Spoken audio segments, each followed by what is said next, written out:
Demonstration of how I would do something. So, like I have, yeah, this is Thor's hammer, right? It's actually rubber mallet. But these are the things I used on the I feel like a street performer. These are the things I use, like Spider-Man's web when he casts a web in the game. If I use the tactile, it's the sonic texture of a cloth tape measure. But you have to do a lot of things to it in the computers. This is like the base. I can go in and I add what's called, I call them sweeteners, we call them that, and they may be off the shelf, you know, Hollywood sound effects, but they're the components, and we put all these components together, and we take something very mundane like a tape measure and make it sound larger than life or ridiculously sensational. But the net effect is we hope that nobody's actually paying attention, they just feel like it's fun. It sounds really fun. I want to do that again. To hear that sound, that's really fun.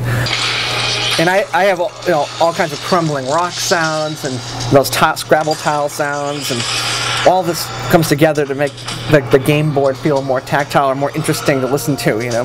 For the Hulk, I have something like this where I record in a microphone, just me being kind of a grumpy, and then I have to do something to it because that just sounds like me. So what we can do is just slow it down, what's called a pitch shift.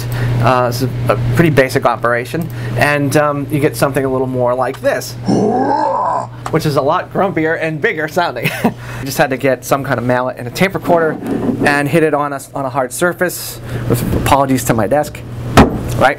Then I quickly, I'll show this to you, I go into a sound editor. I have the hammer sound right here.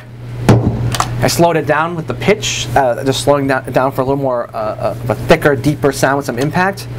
I took some stock sounds of a whooshing, that's actually an arrow flying by, and then I added a little bit of what I call like a little crunchiness to it. It's like a crash sound, and even a little creakiness, which seems strange, but has a little quality I like that feels like the hammer's pressing down on something significant, and you add it all together, and you hear, there's Thor's hammer. So for Spider-Man, I tried to think of different sounds for the web, and I actually came up with the sound of a cloth tape measure. If you unravel it, pull it back in, there's some kind of tactile quality of some kind of a thin, you know, sound being unfurled or recoiled. So what I did was I brought that into the editor. So what I did was I brought into the digital audio environment here, and I actually cascaded several of them together. So all four of them together.